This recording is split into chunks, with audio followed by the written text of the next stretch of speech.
Hello, welcome back. Today is an amazing day because I have a great, amazing guest stars. She has transformed her life from a life without scope, but then she is amazing, is a bright like a star. And her name is beautiful like her story, and I'm very happy to introduce you Lovelda Vincenzi. Okay, here. Hello. Hi, Hey, this is welcome awesome. Lovelda. Thanks for having me. Wow. Ooh. I feel so excited like a child You and me both. I'm like, yay, let's talk. because how I just told the viewers, our friends, you have created an amazing life from a normal life, from the usual time, a woman working hours and hours, and then you take courage and you have transformed your life. So, Lovelda, uh, I don't want to speak too much because it's your job today. So, Lovelda, please, could you introduce yourself and tell our viewers who you are, what you're doing, your plan for the future. Sure, no Thank problem. you. So my name's Lovelda Vincenzi. I'm an international moderator, MC, and host, which frankly are very fancy words for saying that I do what Christian normally does. So I interview people on stages, I moderate conferences. That person who's like, hey, geeing up the audience, that's normally me. So 2020 has been awesome. But secondarily to doing that, I stumbled across my life's mission. So, what was happening is, as I would be moderating stages, they have these things that are lovingly called manels, which are effectively panels, but they're all male. And so, what I was noticing is I'd be moderating these like high level stages and interviewing people like Monica Lewinsky or the CEO, the Wow. ex CEO of Unilever. So, I've had the pleasure of interviewing some really cool people. But then the mix of the gender balance on the stage, I was kind of like, this is a bit odd for me. Like, why am I doing these big events and 70, 80% of the speakers are male? I have nothing against men at all. Like, I'm not that person. But it just occurred to me, women are good at talking. Like, it's our thing. I'm like, how are we not winning at a game where it's the thing that we do best? So I was at an event. It was an all-female event, and I was moderating one of the discussions. And somebody asked a very, I don't even remember what the question was. It was very innocent, and it was something around getting on stages. And a fire was lit in my belly, and I stood up and had a moment. You ladies, you need to get out there. You need to put yourself on more stages. And then I remembered my role at the conference and piped it down a little bit, but it stuck with me. So a few days later, it was still rattling about in my head, like, why is this the case? And I put a post out on Facebook, and at the time I genuinely wasn't really using my Facebook page. It was like the poster page for what everybody else was doing in business. I have a lot of entrepreneurial friends that were just tagging me and stuff. So if you went to the wall, my Facebook page, it was like a billboard for like Oh, everybody wow. else's activities. But I put this post out, and it was, I don't remember the exact wording. It was something along the lines of, why is it that you think that there aren't more women on major stages? Something really basic like that.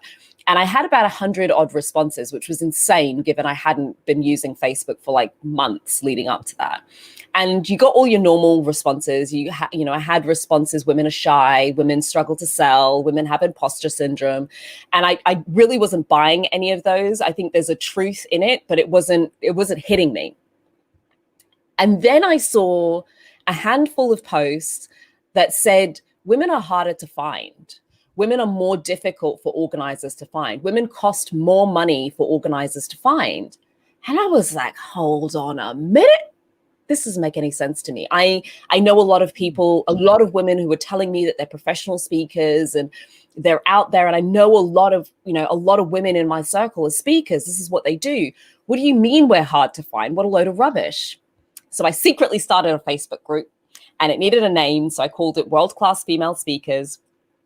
And I started inviting people. I said, listen, apparently, only women, I said, apparently we're difficult to find. So I see there's this problem. They're looking for us. We're looking for them, but we just can't seem to be able to find each other. And I figure if we put our heads together, we could probably fix this problem. Like, it just seems like a dumb problem to have.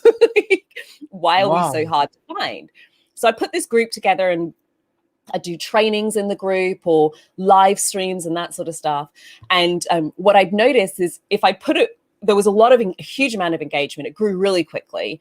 And I noticed that if I put a post in there like, okay, let's share our videos and help each other out on our YouTube pages, and there'd be nothing, just like crickets. And I remember saying to a friend of mine, like, what is going on here? And she said, Lovelda, I don't think they have any video. I said, what do you mean they don't have any video? These are professional speakers. Be like a model not having headshots. What do you mean they have no video footage? And so the longer I kind of stayed in the space, it turns out that the people who had given me that little hint that women were just more difficult to find were not lying. And that to me was a problem I could solve. I'd never really been somebody who was going to be out there like crusading like a feminist or anything like that. I just never really believed in any of that sort of stuff. I'm not that person who's going to lobby the government. It just wasn't something that was me. But this to me was something I could do to help empower people, because I'm not asking anybody to do us a favor.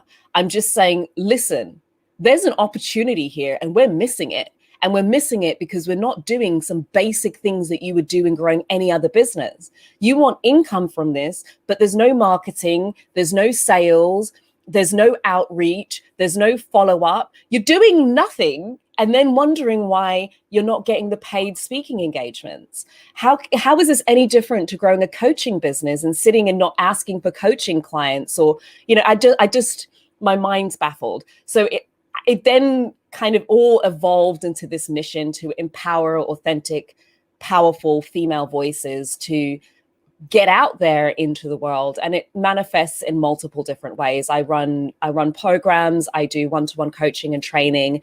I have a conference called the World Class Female Speaker, it's called Female Speakers Conference. There's a speaker awards. I have a podcast that I launched this year as well. And the podcast is the Lovelda Show Women of Power podcast. So it manifests itself in a number of different ways. But my mission is really to empower the external and internal voices that women have. And I realized really in the last few weeks that as much as I've been speaking a lot about the external voice and really the business structure that sits around it, not what you say, but that your voice gets out, that you're not the world's best kept secret, unless that's what you want to be, that's fine. But if you're wanting to have the impact, you've really got to have a structure and a strategy and a mechanism for putting yourself out into the world frequently and a business model around it. And so that's what I teach. But the second part of that is that in order to do that authentically as yourself, you've got to be able to conquer some of that inner voice. You've got to be able to know who you are intrinsically, that you're not showing up as somebody else, because there was a reason I put the word authentic and not just powerful voices, not just powerful female voices, because when I would see women on stage, I found that often they would take on this masculine energy that just wasn't true to them. And we do have a mix of masculine and feminine energy, and some women are more feminine than others. So it's not about the dress and the decor. It's just about, actually, is this you? Or if I see you off the stage and I see you on the stage, am I seeing the same person? Or is this an act? Because I'm not interested in the act. The act isn't powerful. The act doesn't connect. The act doesn't transform lives. I'm interested in you. And to show up in front of large crowds of people, unmasked, unapologetic, authentically as yourself, that's power to me. But there's an inner journey with an inner voice that also needs to be conquered. So I kind of deal with both of those. So that's like the most abridged version I can give of the work I do and why I do it. Wow. I cannot find the words to express my compliments to you, because you just in a few minutes, you have explained about yourself, your story, and how you transform your life in becoming a moderator. And then is a, you mentioned about business coach, etc. Because we are sometimes narrow-minded. We just follow others' idea, decision. But you are unique because you have transformed your point of view of the life. You take the opportunity. You have make question to yourself and say, which is the place about me in the world. Mm-hmm. This one is a gift, because usually people, they are not able to understand the place, the right place that they can take in the life. But you Mm-hmm. are amazing because you told yourself, now I want to show that we have another way to express our talents, our feeling, and then you become, in my opinion, a moderator that is not for all. Because if you go on the stage with somebody, maybe I can take part. I'm not a moderator, so it's better. But you are able, because you are. Please, is if I call you a pacemaker, is could be an valuable expression about a moderator. Yeah, I think to moderate effectively, you've got to be a really great listener. Like there's two parts to it. There's a slightly strategic part where the best way I can put it is when I got into the space of hosting and moderating, to me, I always thought I had 3 clients, and I've always thought that I have 3 clients and 3 people that I'm honored and I must respect their time and attention. The first one is the client, the actual event organizer, whoever's put that space together. They have a vision of what they want that event to be like. And when they decide they want a panel discussion, that panel discussion is decided for a reason. They don't just get a bunch of people and throw them together. No, for this particular event, we want to really facilitate a conversation around X. They have a vision, an editorial vision, not necessarily precisely what the questions are, but they know why they want to do that and what result they would like to get from it, right? The second is the audience. They need to get something interesting. Like if I'm sat watching a panel and it's just almost an interrogation, or I'm sat and watching a panel and there isn't really any engagement, it's really not fun for me to watch. But if I'm watching a conversation unfold and personalities come out, that's fun for me, right? So it's got to be something that's going to be interesting for the audience as well, and it's going to teach them something and they're going to be entertained in some way. Otherwise, why the heck would they be there? So you don't want to ask questions where this audience, of course, they're going to know that already. You want to bring something different and new and fresh that's going to be valuable to them. And then you've got each of the individual people on that panel who've all come with their own individual agendas, right? Every single one of them has come for some particular reason. Some come purely to give. Some come because there's a product or a service that they're wanting to launch into the world. Some come because they have a mission where they want to enroll people into it. But they've all decided to get onto that panel for a specific reason. And sometimes all of their agendas are aligned, but sometimes they're not, right? So now I've got to pull together the agenda of the organizer, the agenda of multiple people on a panel, the agenda of the audience, and meet all of those criteria in a way that's seamless, entertaining, fun, and everybody leaves feeling like their mission was accomplished. So it's one of those tasks in which some of it's strategic in understanding each of the individuals in that space and what they want, and so that you know what you're meeting, because there's nothing worse than assuming and getting it completely wrong. Some of it's quite intuitive. It's all the little hints that you get, and it's listening, because I can have a list of questions, but this conversation is heading in a slightly different direction, and I just need to honor the direction it's going in, because that's what's most powerful in this moment for all people concerned. And it's still being able to be in your power enough to understand that you are moderating the conversation and not the other way around, which therefore means that sometimes it's important to assert yourself into a conversation, not in a rude way, but if I look at the clock and there's 30 seconds left, I cannot afford for you to have a 6-minute response, right? So it doesn't mean I can't ask a question. I've got to make a very quick decision. Do I ask another question or do I just wrap it up? And if I do ask another question, I need to make it very clear my expectations of how long that answer can be. Because if I just ask it, they're going to be off. And now now if I'm 10 minutes off, that has a knock-on effect for the rest of the day. So the organizer's relying on me. If they say you've got 20 minutes to do this conversation, that conversation needs to be done and dusted in 20 minutes, 21 tops. You can't go off any more than that, because the next session then has a knock-on effect and the next one after that. And you don't know if some speaker was supposed to be on 2 different stages and you're now creating a problem where they have to manage that in the background. So I guess that's a long way of responding to that. There's a lot. Wow. I like it though. It's so exciting listen to you, because I can imagine this moment in my mind is blowing. Sorry, because I suppose okay, I put in order my mind this moment. So because while I was listening to your explanation, I have just write a little question for you. What's the question? Okay, so for example, in your opinion, if somebody want or you or somebody want to become a moderator, that for me is an amazing job, an amazing profession. Which skills this person needs to become a moderator? Which talents they need to develop?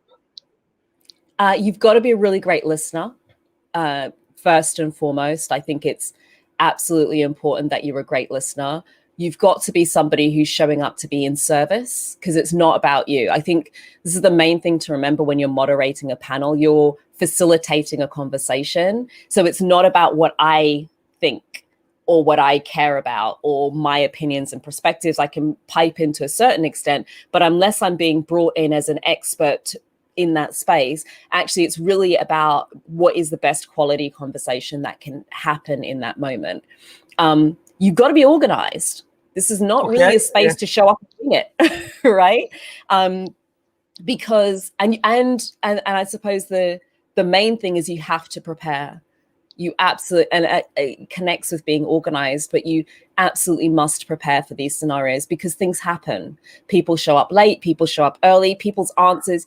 I've had some situations where the answers are way too long, and I've had others where they're so short that I'm burning through questions. Right? It's just kind of like, whew, I can sit back and I know how long a question normally takes to answer, right? And I'll do an extra 5 or 6 questions or another 20% more questions. Like if I think I need 5 questions, I'll write 7 or 8, right? But if I think I need 5 questions, I've written 10 questions, but your answers are so short. Your ability to listen is what might be like, can you expand upon that, please? You're going to have to get creative and be okay with, once you get there, the more prepared, what I found for me, the more prepared I've been up front, the easier it is to navigate all of the potentially big moving parts on the day. Because sometimes I've shown up and it's just what I thought we were doing. Oh, we've added another person, such and such couldn't make it. Now I've got somebody in the panel, I don't know. Right? And so it helps if I have some questions that I've thought about in advance, that I can say, look, here's the conversation we've all had. This is the direction that we're going in. Let me give you an example of the sorts of things that we'd be talking about in this session, so that I can get up to speed really quickly. But if you're doing everything shooting by the hip, especially if there's multiple speakers, that's normally where if something shifts on the day for whatever reason, you're going to, like, the whole world is going to feel like it's crumbled from underneath you. So great listening skills, adaptability, being able to be adaptable, and being incredibly organized, I think are really important skills. Yes, I agree. No, because I can imagine your daytime before going to the stage. You need to know your guest life, what they are doing, the interests, how they're thinking, what they think about some aspect of the life, the economical, about politician aspect. So you need to know exactly how they are thinking. Is correct? And maybe if they are shy or not, they are fun or not. So you are making a job that is so interesting, exciting. I can think that our students around England, the world, in my opinion, they need to learn how to become moderator. It's a great skill to have. I think, in the context of relationships as well, your ability to listen and facilitate a conversation and understand what's going to help somebody else feel great, like what's going to help them feel listened to. What I found is the more at ease my guests can be, the more information I get. And often, like, to me, I like being able to get something out of them that nobody's heard before. Like something new. Like I want to be able to pull something they haven't shared before out of them. And to get that from somebody, they've got to be comfortable with you. And so your ability to build rapport really quickly, really quick, that you have a sense of, okay, this is how far I can go. This is how far I can't go. And it shifts, right? So sometimes I'm able to connect in with individuals in advance and really get a sense of them, and they have them be part of the creation of what that conversation is going to be. And so I know going into it, this is going to be a great chat because we had these few ideas beforehand and let's explore them. But sometimes I'm not. Like sometimes they just don't answer. So I'm going into that based on a video I may have watched, if thankfully they've put one on the internet so I can have a sense of who they are, or I'm doing it based on research I've read about them. And I'm seeing if I can find them in advance to just have that little 3-minute conversation with them before we get on stage so I can have some sense of who they are and what they're about. So I can pitch it just about right, because there's a matching and a mirroring that goes on to a certain extent.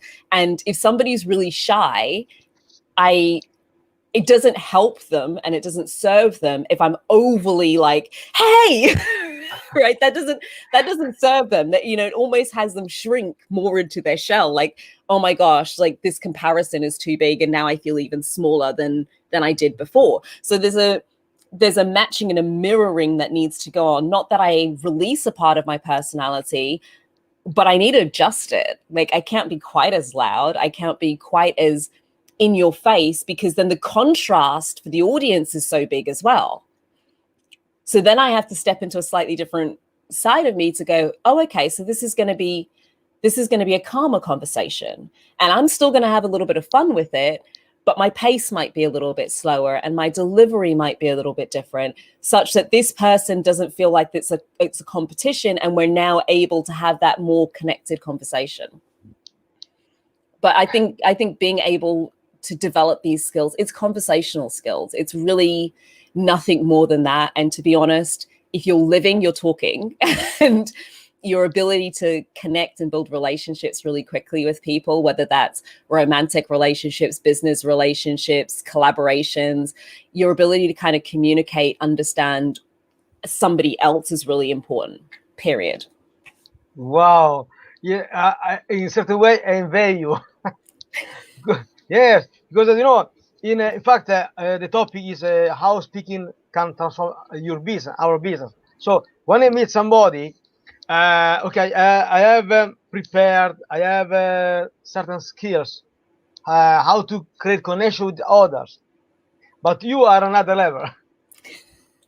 Yes, you're another level, because I can imagine you why we need to meet the first time somebody. You need to create a quicker connection, because they need to feel like at home with you. Yeah. They need to feel, okay, you don't take my side, but she is a facilitator. She wants to help me to introduce myself, speak about myself, and then create the flow. And then I think it's a talent. I think that you have a great talent, and I encourage you to go on, because now I have another question. So I imagine you in this moment. no, this moment, maybe a few weeks ago in America, to facilitate the Trump and Biden, yes, speech. So That fiasco. in that case, how you could,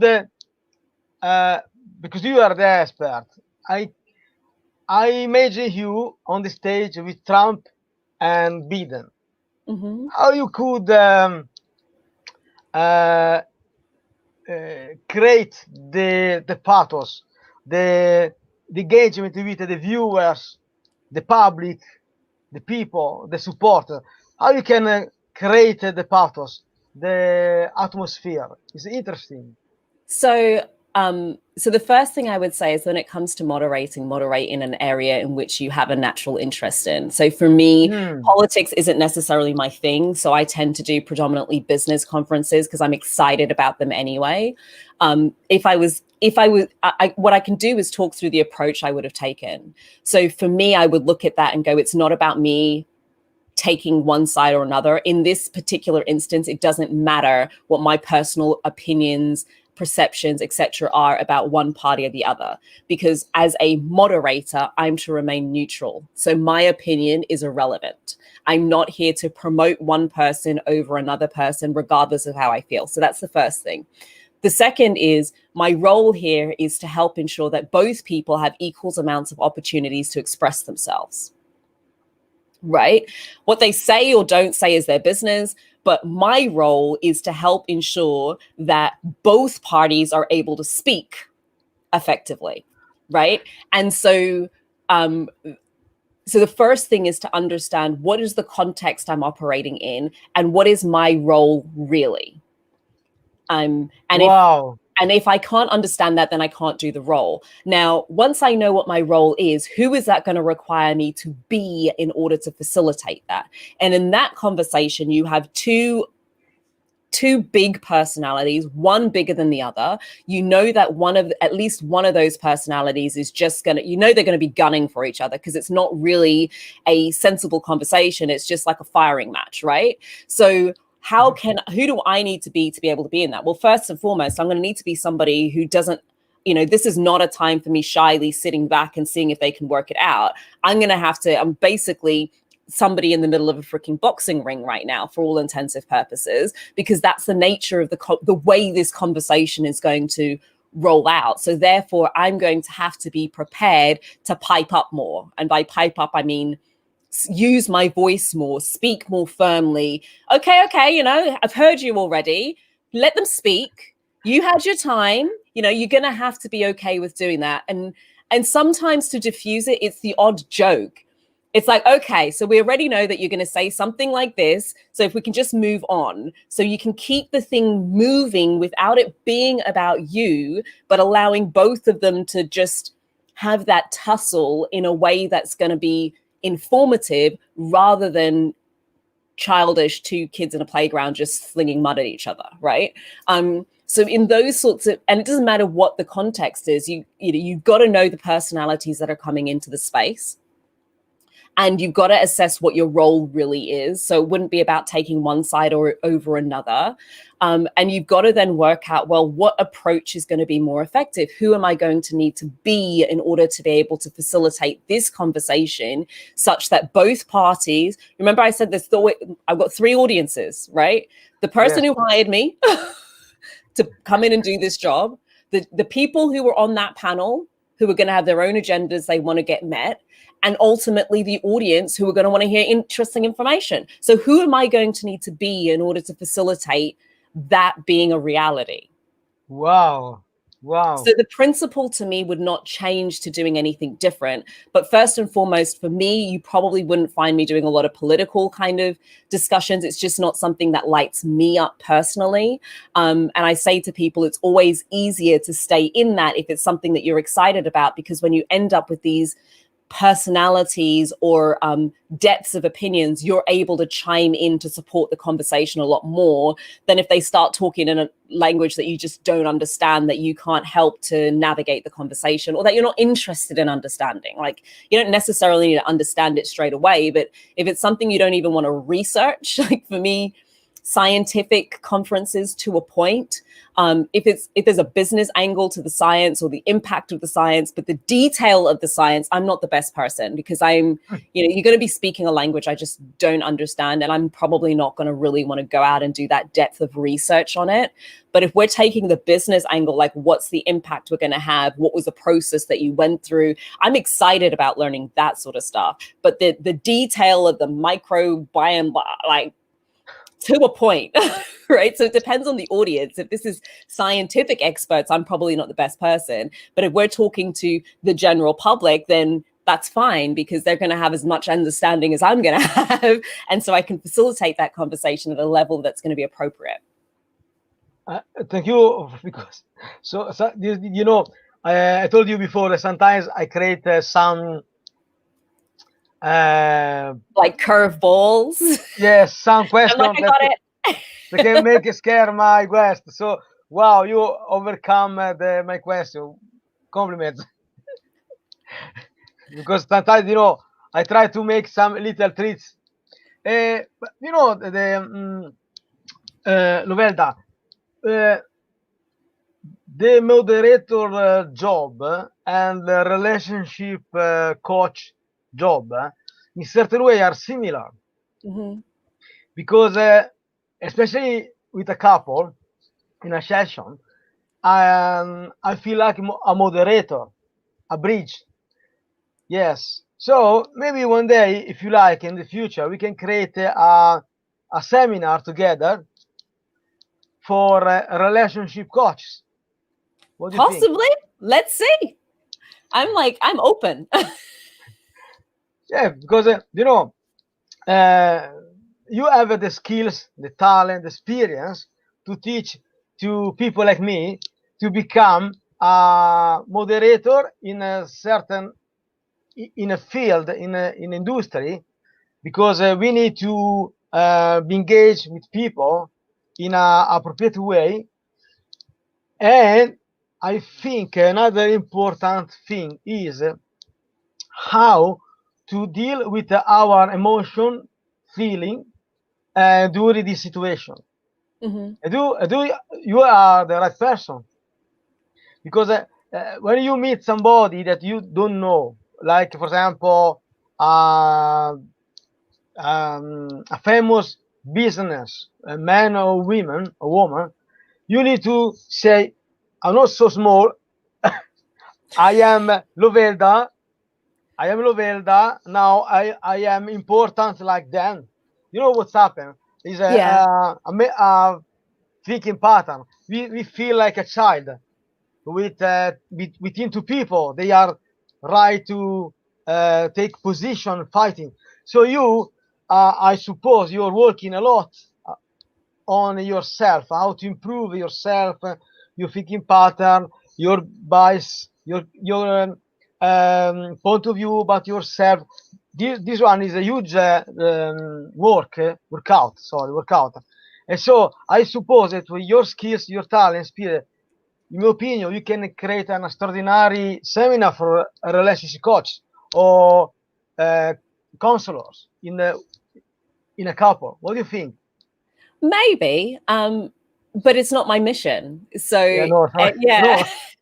Just a question. Yeah, so I could contribute, but it's not my mission. And I think it is important that we kind of stay true to what it is that is the most kind of true to us. There was lots that you said there that I really loved around, being able to be within yourself. And I think it's so core in any relationship, where I used to say to, like years ago, I used to say to people, look, the reason relationships sometimes struggle is because you never showed up. And it's the same in business, and in terms of who you attract into that business, or who you would attract from the stage if you were selling, or who you would attract in a romantic relationship. You have to show up.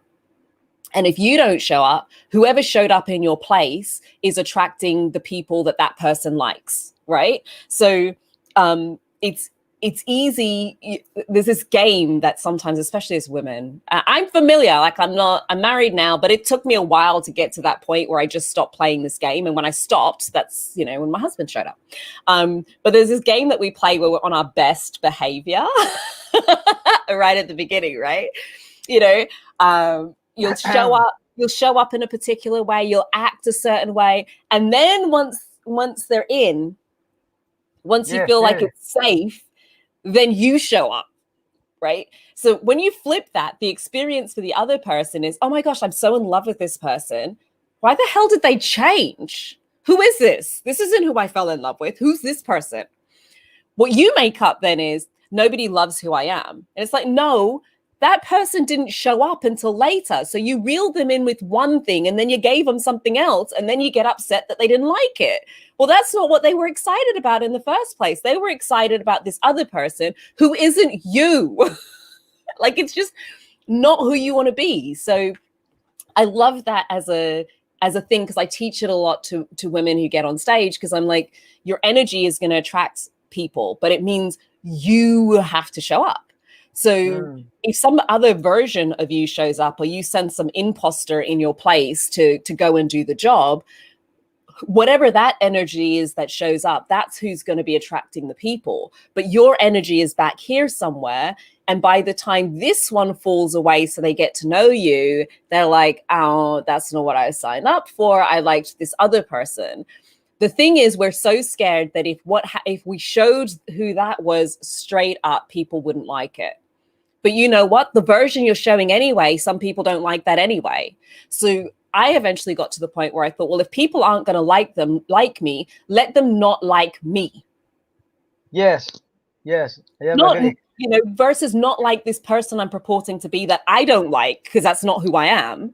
Like, just don't like me. I'm okay with it, because not everybody's meant to like me anyway. And at least that way, those who do are so dear to me. The clients I attract from that space are just so much more perfect. And the sorts of ways that the business dynamic works out is very different, because there's no more of this playing games and moving around. Because as soon as I say, listen, girl, I'm not the chick who can show up with my makeup fully done every single day.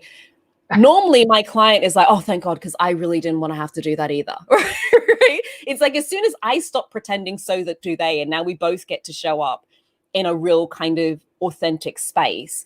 And so, you know, whether it's your relationship or whether it's your business or whether it's what's happening on stages, there's a falling away initially. What you'll find is that often when you first show up, it's almost like my biggest fear is now being realized. They really don't like me. No, you were just attracting people on a vibration that you've now moved away from. And it just takes a moment for that to fall away, for new people to create space for the new people to show up. It's literally nothing more than that. You've just got to stick with it.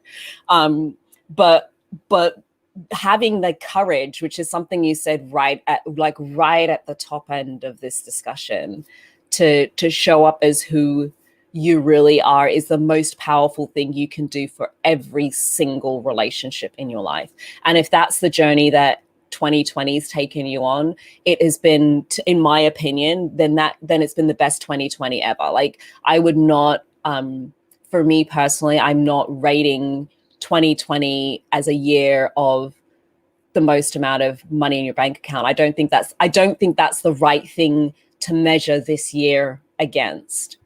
I think if this year has deepened your relationship with yourself and deepened your relationship with those around you, then it's been the best year ever, because it's presented the best opportunity for you to do that. And if you haven't grabbed that with both hands yet, the year ain't over. You still got a chance. Yes, I am agree. You know why, Lovelda? Because while we were in the first lockdown, it was a test about who take care ourselves, and then we felt without the ground under the feet. For a few moments, we say, "What's happened now? I feel lonely. I am alone." But then, if you work out on yourself, you start to thinking differently. We can discover more about yourself. And then when you see, okay, I am alone now because I am in my room, 1 month in a room like a prisoner. But then we need to be, as you told now, to understand what is important.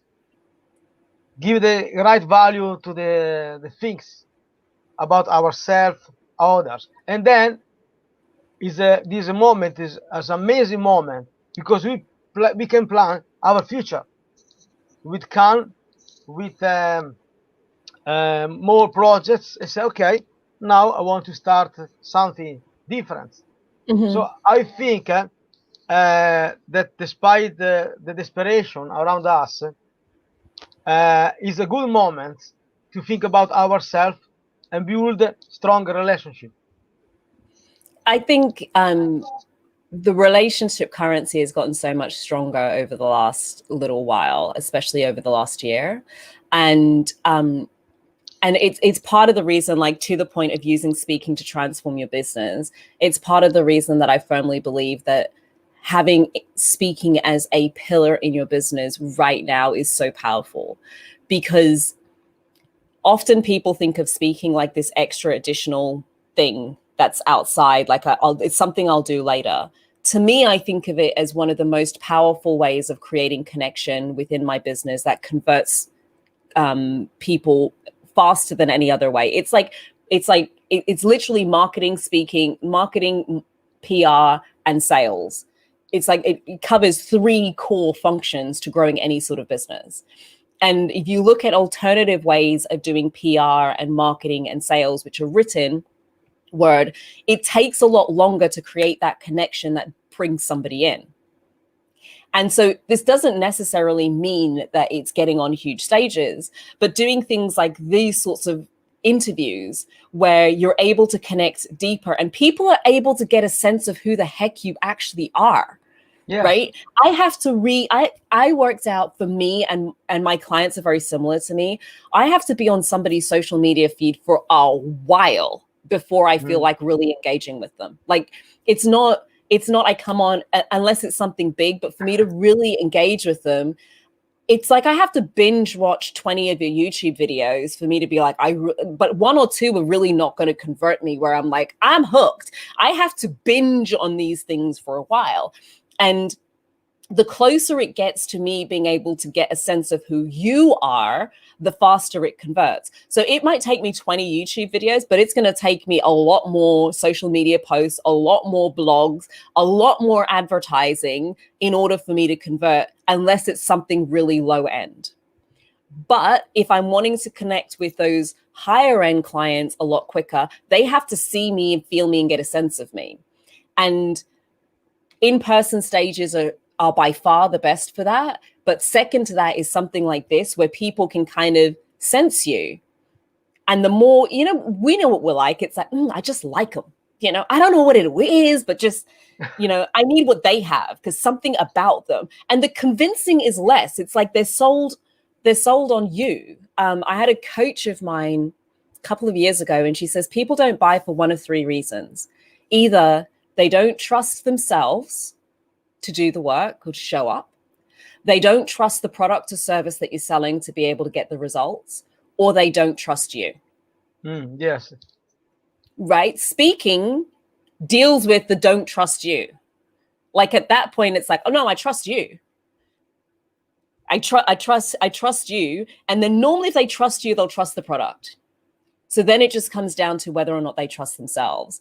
And the more you can get in front of people to communicate your message and communicate it from different angles and give people the opportunity to ask questions and to get a sense of you, the quicker and easier it is to grow your business in this space, especially when there are so many eyes in the space. If there's a container created that's going to attract your ideal audience and allow you to connect with them and convert them into clients really fast, why would you not take it? And I can tell you, speaking engagements, events, podcasts, that's that space. Yes. Your audience is already there. this one the reason that I invite you, because I can learn more and more how to deal with this aspect of the business. Because nowadays, fortunately or unfortunately, we need to use social media anytime and build the trust and build a bridge within what is our mission, our business with the audience. The audience become our followers. The followers become our clients. So it's a little bit tricky this way, but I suppose will work step by step. In fact, I invited a life coach. She with my video, with my interview, she now is working. You see, because people they have an opportunity to compare a different way, and now she's working with my interview. You see, it's amazing. I mean, it happens to me all the time. I got off a roundtable I was co-hosting with somebody 2 days ago. I jumped on LinkedIn and I had 3 people in my LinkedIn, one of whom was just like, how do I work with you? That doesn't happen with an ad. Right? It just doesn't work like that. I don't put out a social media post and get tons of people coming to me straight away. Like, can I, I'm in and just signing up to stuff. I mean, they went and signed up to something I didn't even tell them existed. It was just, I was like, this is why this works, because people have a sense of me. But it's not about doing every single engagement necessarily. It's about doing the right sort of engagements. And I knew some stuff would come out of that space because of what I was talking about and who I was speaking to. And the reason why people struggle with using speaking to grow their business is because it's not strategic. It's just, here's a gig, I'll take it. Here's another one, I'll take it. Here's another one, I'll take it. But when you can get past that and kind of go, wait a minute, so they've got my ideal audience, and the time is perfect. The topic I'm talking about is just the hook. You get into those things and you come out, your list has grown as a result of it. You've got 2 or 3 clients. I've done speaking gigs and walked out having mentioned something in like a 5-10 minute piece and sold thousands. And I wasn't even selling. There was no pitch. I just said, I have this thing, like, like, would you be interested? And, there's cash at the other end of these things. It's about knowing how to use it effectively. And it's a rinse and repeat, high connectivity space to be in. But the challenge is a lot of people think of just the speaker fee. And as a business owner, if you can get the speaker fee, the clients, and the growth of your audience at the same time, it's like the piece de resistance. But you have to be strategic about it. And if you haven't thought about it, then you're probably sitting on especially if you're great verbally. Like, if you're great verbally, why are you doing blog posts? Like, why? Why are you doing blog posts and that sort of stuff? If you're a verbal communicator, own it. Take that verbal communication and use it throughout everything. If every time you get in front of a group of people, they're just in love with you and that's where you get the best response, then please stop dealing with this, like working out how to navigate social media and all of that kind of stuff when your core way of connecting and converting is verbally. Find other ways to use your voice. Like, run with what works for you. Yeah, exactly. I am agree with you, because our voice is the bridge, the connection, because with the voice we can use the tone, the tonality, the accent, and then it's get like a magnet. Yeah. The voice. So we have, thank you for this explanation, is amazing. We have just 10 minutes. Before leaving, I wish to ask you if you ever had a funny situation that make you laugh during your experience, your job, or a guest that was funny. You. Oh gosh, I have funny and I have cringeworthy. I think I have more cringeworthy than I necessarily have funny. It's either cringeworthy or it's really inspirational. It kind of falls into those 2 categories. One I will say is when I started, and this will probably be a little bit of cringe and inspiration and maybe a little bit funny at the same time. So I'm going to see if I can slam them all together. So when I started, I did a lot of interviews. I had a radio show. I've literally interviewed hundreds of people, because that show alone for 18 months was over 100 guests. Like I've actually lost count. I'm probably closer to like the 500 mark in terms of how many people I've interviewed radio, on stage, live. And I was doing this show that I was doing on YouTube, and I remember interviewing this guy, and he it literally didn't matter what question I asked. He literally just brought it back to what he was selling. And I had said to him beforehand, we'll have an opportunity at the end to sell, but I want to have a discussion about, I can't even remember what the topic was. And literally, genuinely did not matter what question I asked. He sort of brought it back, like, to a sales pitch, because in my program, and because that's why, because this is the right result that my client got. And I remember doing it and I was getting so angry. And the thing about when you're doing a video interview is, even if you're angry, like, your face is there, right? So you can't just be like, is he for real right now? So I'm smiling and nodding. And then at some point, the penny drops that I did not have to release this interview if I didn't want to. Right? So that's the inspirational point, to remember you always have choice. And I just thought, I don't actually have to put this out. I genuinely don't have to do this. I don't have to put it out. So then I thought, let me just have fun with it. Let me see how good he is at this skill, because this is a skill, right? So now I'm like into it. It doesn't matter what question I asked. I asked him about his family, back to like, because then when my kids and my wife were here, and then back to the sales pitch. I'd ask him about a hobby. Like, it was impressive. It was just really kind of impressive to watch somebody with an ability to take any question and make it about themselves and their products, which I do not recommend that you do. I am telling you, if you go on an interview and you make it about you, don't think people don't know. It's not endearing, and it doesn't help you. Yes, you want to sell your product, but if you push it too far, if you're using speaking to grow your business and you push it too far, people feel it, and it doesn't endear your target audience to see you taking over in that way. Like, I had sessions where people have just showed up with their product, and it looks clunky. It doesn't do you any favors. No. Yes, you want to seed it and let people know about what's going on, but there's a fine line. And the best thing to do is just to ask up front, what is the structure? Is there an opportunity for me to talk about what I do? Mention a couple of times throughout, but if you go too ham with it, it doesn't do you any favors. And the likelihood is the interviewer is not going to want to promote your work, because if it wasn't a great experience for the person who's interviewing you, I'm telling you, at least if it's me, I don't want to share it. I'm just like, I had to be tortured. I am not imposing that torture on the rest of the world. So remember what you're there for. Remember the context, deliver that, and trust that whoever was supposed to hear it is going to come out of the other side of it, but ask up front. So that would be my funny story. Wow. Thank you. Yes, it's happened too many times, especially when I guess they don't come to my interview. So I need to create oh my God. Yes, I know. Then, in fact, I have asked this question to you because I can understand the difficulty sometimes to create something from nothing, because you don't know maybe the guest, you don't know how to deal with the situation. So I think there is a great skills to deal with this situation.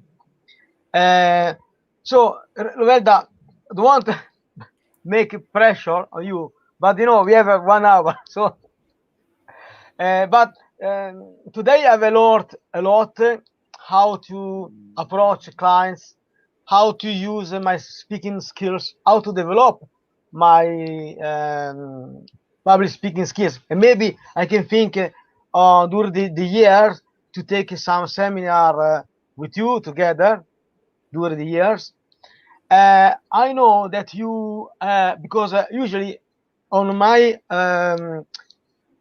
live interview, I ask my guest, do you have a free gift for our viewers? So now it's your turn. Do you have a free gift for our viewers, I Lovelda? have two. Wow, two. Oh my God. So, So one of them is available all of the time, and one of them is kind of limited because it's time sensitive. It's just time sensitive.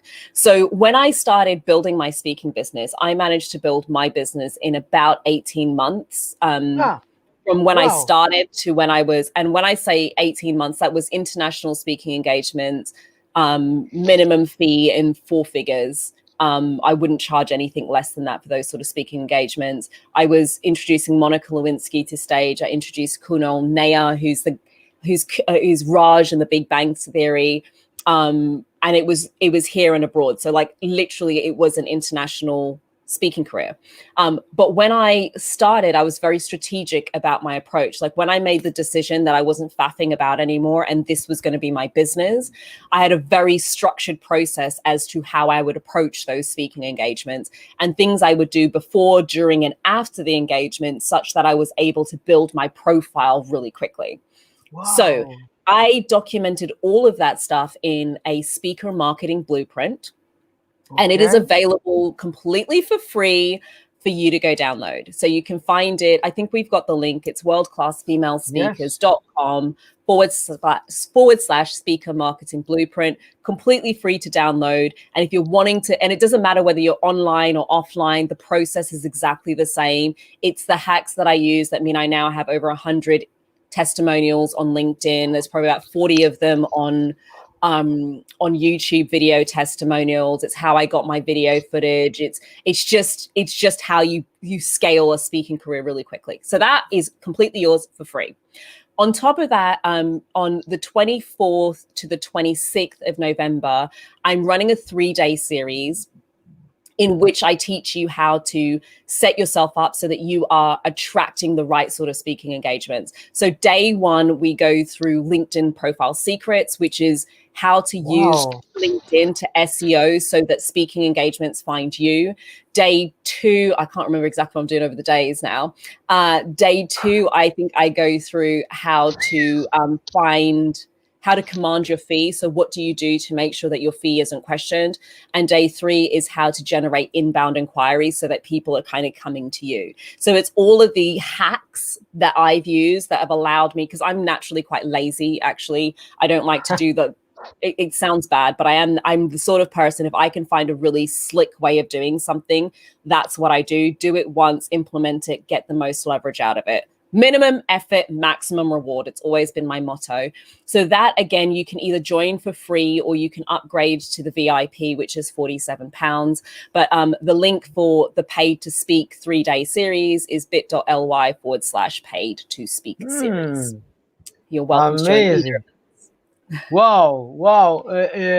It's so exciting to have this opportunity. So invite my viewers, my friends, to be engaged with this amazing free stuff, because nowadays you need to create the bridge from your business to your prospect. So please contact Lovelda, copy and paste on your browser the link I provide you, because it's interesting how you can develop your public speaking skills just now. Don't wait for years to become a public speaker. Start now. Follow Lovelda, because it's the moment now. Yeah. Wow. I'm very happy and enthusiastic having you here, because I learned a lot.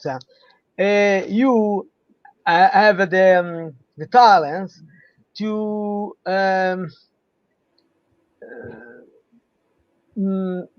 can explain, to create the burning desire in learning the public speaking skills, because your passion, your talents, your story, your kind of job is a little gem.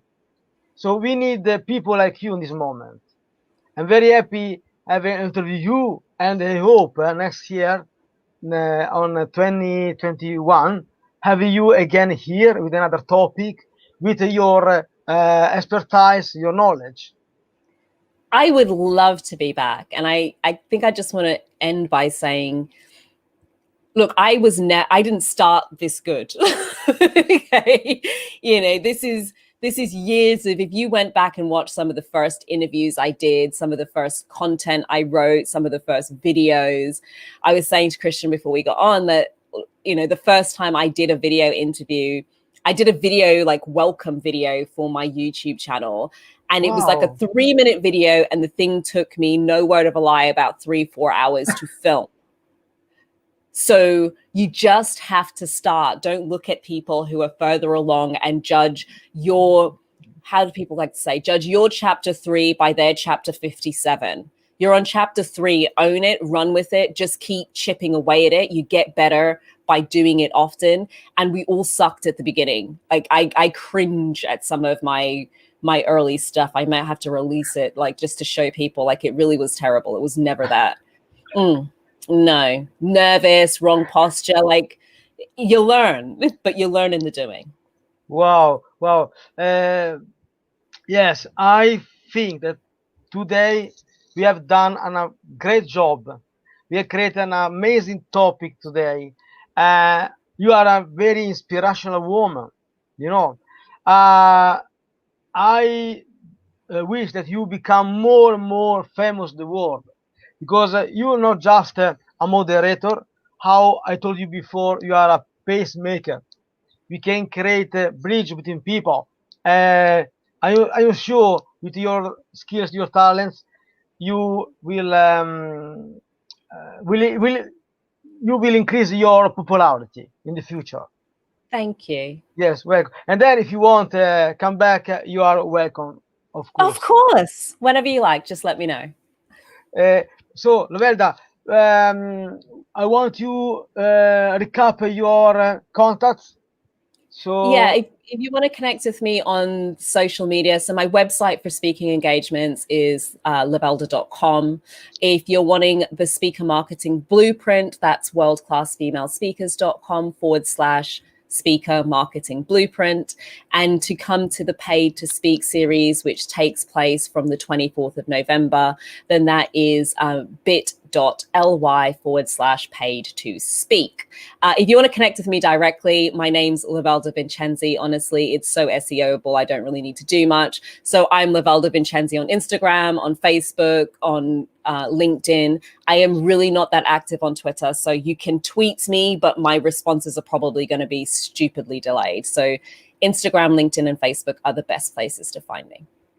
And then I suggest to the parents, if you have a baby, Lovelda is a unique name. So please, yes, it's a beautiful name. Maybe next generation we have a lot of girls with your name. Maybe we'll see.